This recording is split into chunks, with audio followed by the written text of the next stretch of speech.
Novel ਬੱਬਰਾਂ ਦੀ ਵਿੱਥਿਆ ਭਾਗ 12। ਨਵੰਬਰ ਦਾ ਮਹੀਨਾ ਸੀ।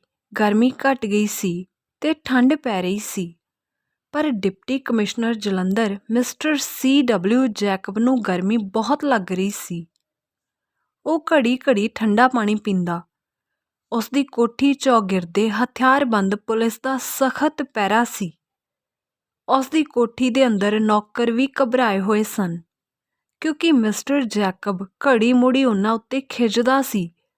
ਇਹੋ ਆਖੀ ਜਾਂਦਾ ਸੀ, "ਓ ਤੁਮ ਖਾਲੇ ਖੋਠੇ, ਹੋਸ਼ ਸੇ ਰਹੋ, ਕੋਈ ਬੱਬਰ ਨਾ ਆਣੇ ਪਾਏ।" ਜ਼ਿਲ੍ਹਾ ਜਲੰਧਰ ਦਾ ਰਾਖਾ ਆਪ ਡਰ ਰਿਹਾ ਸੀ। ਉਸਨੂੰ ਸਾਰੇ ਪੰਜਾਬੀ ਉਸਦੇ ਵਫ਼ਾਦਾਰ ਘਰੇਲੂ ਨੌਕਰ, ਸਰਕਾਰੀ ਚਪੜਾਸੀ, ਪੀਏ ਤੇ ਪੁਲਿਸ ਦੇ ਸਿਪਾਹੀ ਬੱਬਰਾਂ ਦਾ ਰੂਪ ਦਿਖਾਈ ਦਿੰਦੇ ਸਨ। ਉਸਨੇ ਕਮਿਸ਼ਨਰ ਨੂੰ ਟੈਲੀਫੋਨ ਕੀਤਾ ਕਿ ਉਹ ਆਪਣੀ ਕੋਠੀ ਦੀ ਰਾਖੀ ਵਾਸਤੇ ਗੋਰੇ ਸਿਪਾਹੀ ਚਾਹੁੰਦਾ ਹੈ।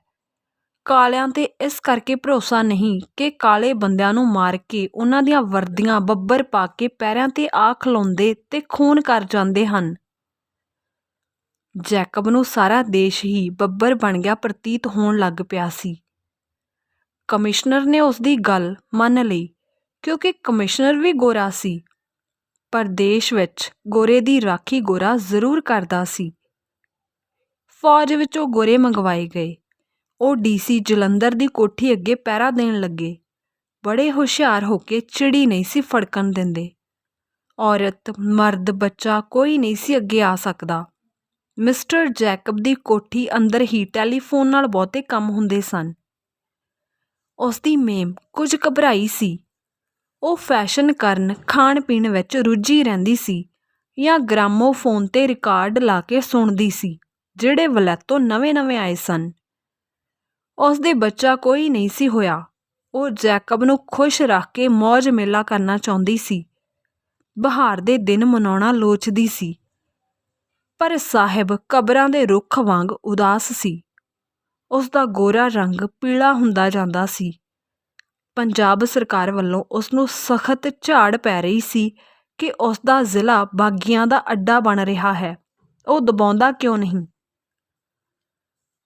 ਉਸ ਦਿਨ ਉਹ ਇਸ ਵਾਸਤੇ ਬਹੁਤ ਘਬਰਾਇਆ ਸੀ ਕਿ ਉਸਦੀ ਕੋਠੀ ਵਿੱਚ ਕੁਝ ਕੁ ਉੱਚ ਅਧਿਕਾਰੀਆਂ ਦੀ ਮੀਟਿੰਗ ਰੱਖੀ ਹੋਈ ਸੀ। ਲਾਹੌਰੋਂ ਮਿਸਟਰ ਮੌਂਗਰ AIG ਆਇਆ ਸੀ। DC ਹੁਸ਼ਿਆਰਪੁਰ ਤੇ ਜਲੰਧਰ, ਕਪੂਰਥਲੇ ਦੇ SSP, ਮਹਾਰਾਜਾ ਕਪੂਰਥਲੇ ਦਾ PA ਤੇ ਦੀਵਾਨ ਦੁਰਗਾ ਦਾਸ ਵੀ ਪੁੱਜੇ ਸਨ। ਪੰਜਾਬ ਸਰਕਾਰ ਦੇ ਉਚੇਚੇ ਭੇਜੇ ਪੁਲਿਸ ਅਫਸਰ ਖਾਂ ਸਾਹਿਬ ਮੀਆਂ ਅਬਦੁਲ ਇਮਾਮ ਵੀ ਪੁੱਜਾ ਸੀ। ਉਸਨੇ ਬੱਬਰਾਂ ਨੂੰ ਦਬਾਉਣ ਦਾ ਬੀੜਾ ਚੁੱਕਿਆ। ਉਹ ਬੜਾ ਕਨੋਕ ਅਫਸਰ ਸੀ। "ਮਾਂ, ਜੇ ਥਾਣੇਦਾਰ ਹੋਵਾਂ ਤਾਂ ਤੈਨੂੰ ਵੀ ਕੁੱਟਾਂ ਵਾਲੀ ਅਖੌਤ ਉਸ ਉੱਤੇ ਘਟਦੀ ਸੀ।" 7 ਫੁੱਟ ਉੱਚਾ ਪਠਾਣੀ ਕੱਦ-ਕਾਠ ਦਾ ਬੰਦਾ ਸੀ। ਉਸਦਾ ਜਨਮ ਮੀਆਂਵਾਲੀ ਦੇ ਜੰਗਲੀ ਇਲਾਕੇ ਵਿੱਚ ਹੋਇਆ ਸੀ। ਗਾਲ ਤੋਂ ਬਿਨਾਂ ਉਹ ਕਿਸੇ ਦੋਸ਼ੀ ਨਾਲ ਗੱਲ ਕਰਨੀ ਜਾਣਦਾ ਹੀ ਨਹੀਂ ਸੀ।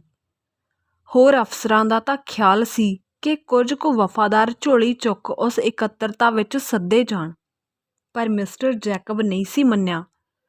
ਉਹ ਆਖਦਾ ਸੀ, "ਉਨ ਪਰ ਭਰੋਸਾ ਨਹੀਂ, ਵੋ ਵੀ ਤੋ ਦੁਸ਼ਮਨ ਹੋ ਸਕਤਾ ਹੈ।" ਮਿਸਟਰ ਜੈਕਬ ਨੇ ਸਰਕਾਰ ਪੰਜਾਬ ਦਾ ਹੁਕਮ ਸੁਣਾਉਣ ਪਿੱਛੋਂ ਅੰਗਰੇਜ਼ੀ ਵਿੱਚ ਦੱਸਿਆ ਕਿ ਵਫ਼ਾਦਾਰ ਗੇਂਦਾ ਸਿੰਘ ਵੀ ਮਾਰਿਆ ਗਿਆ। ਬੱਬਰ ਲਹਿਰ ਵੱਧਦੀ ਜਾ ਰਹੀ ਸੀ। ਇਸ ਨੂੰ ਹਰ ਕੀਮਤ 'ਤੇ ਰੋਕਿਆ ਜਾਵੇ। ਫੌਜ ਪੁਲਿਸ ਮਿਲ ਕੇ ਕੰਮ ਕਰਨ, ਸਖਤੀ ਕਰੋ। ਜਿਸ ਦੇ ਪਾਸ ਕੋਈ ਬੱਬਰ ਬੈਠੇ ਗੱਲ ਕਰੇ ਜਾਂ ਕੋਈ ਬਾਗੀ ਦੀ ਮਦਦ ਕਰੇ, ਉਸਨੂੰ ਝੱਟ-ਪੱਟ ਗ੍ਰਿਫਤਾਰ ਕਰੋ। ਕਿਸ਼ਨ ਸਿੰਘ ਤੇ ਕਰਮ ਸਿੰਘ ਜਿਹੇ ਜਿਹੜੇ ਹੋਰ ਵੱਡੇ ਸ਼ਰਾਰਤੀ ਹਨ, ਉਹਨਾਂ ਨੂੰ ਫੜਨ ਵਾਸਤੇ ਬਹੁਤ ਭਾਰੀ ਇਨਾਮ ਦਾ ਐਲਾਨ ਕੀਤਾ ਜਾਏਗਾ। ਹਰ ਇੱਕ ਨੇ ਆਪਣੀ-ਆਪਣੀ ਸਲਾਹ ਦਿੱਤੀ। ਦੁਰਗਾ ਦਾਸ ਨੇ ਦੱਸਿਆ ਕਿ ਬੱਬਰਾਂ ਦੀ ਗਿਣਤੀ 60-70 ਹੋ ਗਈ ਦੱਸੀਦੀ ਹੈ। ਲੋਕ ਬੱਬਰਾਂ ਨੂੰ ਮਦਦ ਦੇਣ ਲੱਗ ਪਏ ਹਨ। ਸ਼ਿਵ ਸਿੰਘ ਨੂੰ ਬਥੇਰਾ ਕੁੱਟਿਆ, ਪੁੱਠਾ ਟੰਗਿਆ, ਕਈ ਸਖਤੀਆਂ ਕੀਤੀਆਂ ਹਨ। ਉਸਨੇ ਕੁਝ ਨਹੀਂ ਦੱਸਿਆ। ਮਿਸਟਰ ਮੌਂਗਰ AIG ਨੇ ਬਹੁਤ ਸਾਰੀਆਂ ਵਿਉਂਤਾਂ ਦੱਸਣ ਦੇ ਨਾਲ ਕਿਹਾ, ਜਿਸ ਨੂੰ ਫੜੋ ਉਸ ਨੂੰ ਸੁਲਤਾਨੀ ਗਵਾਹ ਬਣਾਓ। ਆਪਣੇ ਵਫਾਦਾਰ ਆਦਮੀ ਬੱਬਰਾਂ ਦੀ ਪਾਰਟੀ ਵਿੱਚ ਭਰਤੀ ਕਰਾਓ। ਉਹ ਪੂਰੀ ਜਾਸੂਸੀ ਕਰਨ। 4-5 ਜਵਾਨ ਤੀਵੀਆਂ ਲੱਭੋ ਜਿਹੜੀਆਂ ਬੱਬਰਾਂ ਨੂੰ ਪ੍ਰੇਮ ਜਾਲ ਵਿੱਚ ਫਸਾਉਣ। ਬਾਦਸ਼ਾਹ ਦੀ ਵਫਾਦਾਰੀ ਕਰਨ ਦਾ ਇਹੋ ਚੰਗਾ ਸਮਾਂ ਹੈ। ਜਿਹੜਾ ਵੀ ਕੋਈ ਥੋੜ੍ਹੀ ਬਹੁਤ ਸਰਕਾਰ ਦੀ ਸਹਾਇਤਾ ਕਰੇ ਉਸ ਨੂੰ ਸਰਕਾਰ ਕੋਲੋਂ ਇਨਾਮ ਦਿਵਾਇਆ ਜਾਏਗਾ। ਰੁਪਏ, ਅਸਲੇ ਤੇ ਆਦਮੀਆਂ ਦੀ ਕੋਈ ਪਰਵਾਹ ਨਹੀਂ। ਦੁਆਬੇ ਦੇ ਸਾਰੇ ਨਿੱਕੇ ਵੱਡੇ ਸਰਕਾਰੀ ਅਫਸਰਾਂ ਦੀ ਜ਼ਿੰਦਗੀ ਤੇ ਮੌਤ ਦਾ ਸਵਾਲ ਹੈ। ਅਸਾਂ ਸੁਣਿਆ ਏ ਦੇਸ਼ ਦੀਆਂ ਵੱਡੀਆਂ ਪਾਰਟੀਆਂ ਵੀ ਇਹਨਾਂ ਦੇ ਪਿੱਛੇ ਹਨ। ਹਥਿਆਰ ਰਿਆਸਤਾਂ ਵਿੱਚੋਂ ਮਿਲ ਰਹੇ ਨੇ। ਰਾਜਿਆਂ ਵੱਲ ਇੱਕ ਖੁਫੀਆ ਚਿੱਠੀ ਭੇਜੀ ਜਾ ਰਹੀ ਹੈ ਕਿ ਉਹ ਹਥਿਆਰਾਂ ਦੀ ਸਪਲਾਈ ਰੋਕਣ। ਲੋਕਾਂ ਦੇ ਮਨਾਂ 'ਚ ਇਹ ਯਕੀਨ ਕਰਾਉਣ ਕਿ ਅੰਗਰੇਜ਼ੀ ਰਾਜ ਭਾਰਤ ਵਿੱਚੋਂ ਕਦੀ ਵੀ ਖਤਮ ਨਹੀਂ ਹੋਏਗਾ। ਜੇ ਅੰਗਰੇਜ਼ੀ ਰਾਜ ਖਤਮ ਹੋ ਗਿਆ ਤਾਂ ਭਾਰਤ ਵਿੱਚ ਘਰੇਲੂ ਜੰਗ ਛਿੜ ਜਾਏਗੀ, ਕਿਉਂਕਿ ਭਾਰਤੀਆਂ ਨੂੰ ਰਾਜ ਕਰਨ ਦੀ ਜਾਂਚ ਨਹੀਂ। ਅਨਪੜ੍ਹ ਤੇ ਲਾਲਚੀ ਹਨ। ਦੇਖੋ ਅੰਗਰੇਜ਼ੀ ਰਾਜ ਵਿੱਚ ਕਿੰਨੇ ਸੁੱਖ ਹਨ। ਪਹਿਲਾਂ ਨਾ ਸੜਕਾਂ ਪੱਕੀਆਂ ਸਨ, ਨਾ ਰੇਲ ਸੀ ਤੇ ਨਾ ਤਾਰ ਡਾਕ ਦਾ ਪ੍ਰਬੰਧ ਸੀ। ਲੋਕਾਂ ਨੂੰ ਅੰਗਰੇਜ਼ ਰਾਜ ਦੀਆਂ ਬਰਕਤਾਂ ਦਾ ਗਿਆਨ ਕਰਾਓ। ਸਖਤੀ ਜ਼ਰੂਰ ਕਰੋ। 1-2 ਪਿੰਡ ਫੂਕੋ, ਖੇਤ ਉਜਾੜੋ, ਤੀਵੀਆਂ ਨੂੰ ਪਿੰਡਾਂ ਦੇ ਚੌਂਕਾਂ ਵਿੱਚ ਬਿਠਾ ਕੇ ਕੁੱਟੋ ਤਾਂ ਕਿ ਲੋਕ ਡਰ ਜਾਣ। ਡਰ ਦਾ ਤੂਫਾਨ ਲਿਆ ਦਿਓ। ਉੱਧਰ ਮੈਂ ਸਮਝ ਲਵਾਂਗਾ। ਜਲਿਆਂਵਾਲੇ ਬਾਗ ਅੰਮ੍ਰਿਤਸਰ ਵਿੱਚ ਸ਼ਰਾਰਤੀਆਂ ਨੂੰ ਦਬਾਉਣ ਲਈ ਸਖਤੀ ਵਰਤੀ ਸੀ ਤਾਂ ਸਰਕਾਰ ਦਾ ਕਿਸੇ ਨੇ ਕੀ ਵਿਗਾੜ ਲਿਆ।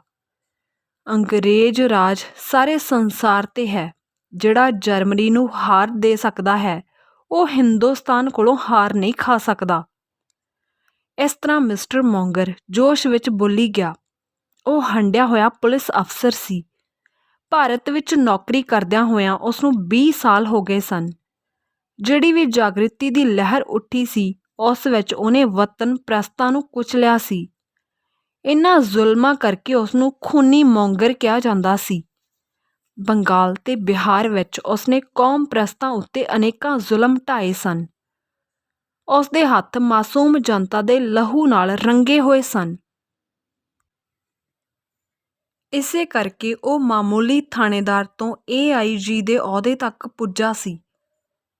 ਗਵਰਨਰ ਪੰਜਾਬ ਨੇ ਉਸ ਨੂੰ ਕੋਲ ਸੱਦ ਕੇ ਉਚੇਚੀ ਹਦਾਇਤ ਦਿੱਤੀ ਸੀ। ਉਸ ਵੇਲੇ ਸਾਰਾ ਪੰਜਾਬ ਜਾਗ ਪਿਆ ਸੀ। ਅਕਾਲੀ ਲਹਿਰ, ਗੁਰਦੁਆਰਾ ਸੁਧਾਰ ਲਹਿਰ ਜ਼ੋਰਾਂ 'ਤੇ ਸੀ।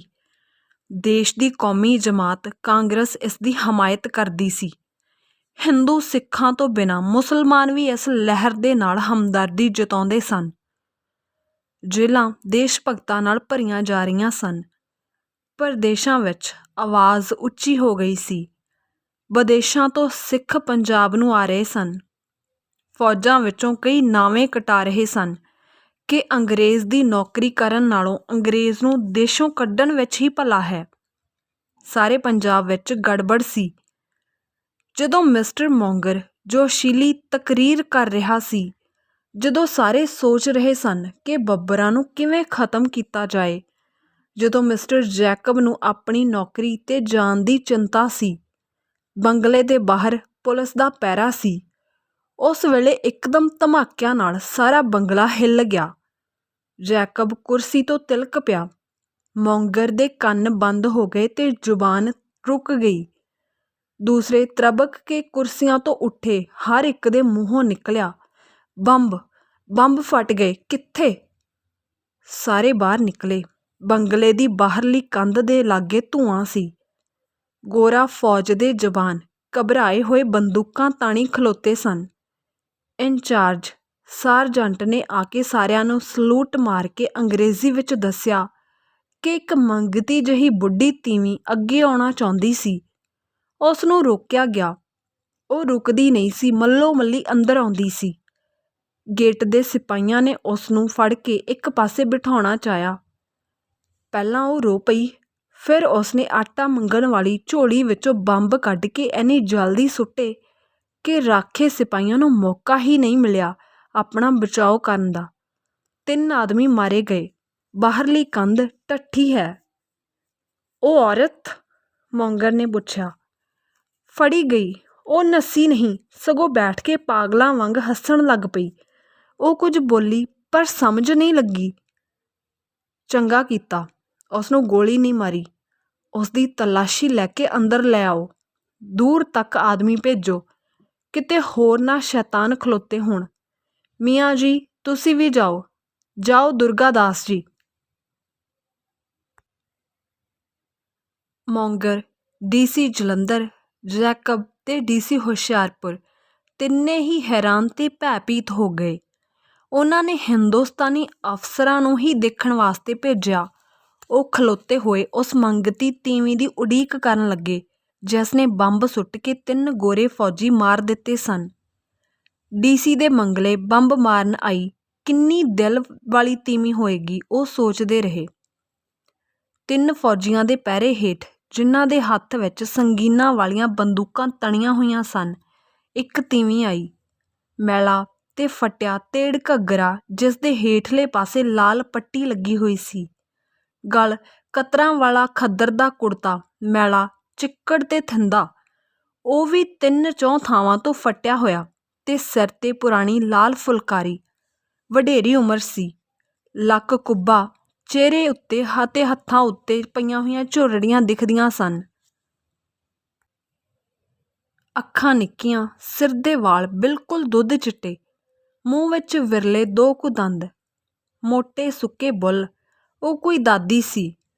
ਉਹ 70 ਤੋਂ ਉੱਪਰ ਹੀ ਹੋਏਗੀ, ਘੱਟ ਨਹੀਂ। ਉਹ ਹੱਸਦੀ ਸੀ। ਉਸਨੂੰ ਨਾ ਡਰ ਸੀ, ਨਾ ਸਹਿਮ ਤੇ ਨਾ ਸੰਗ।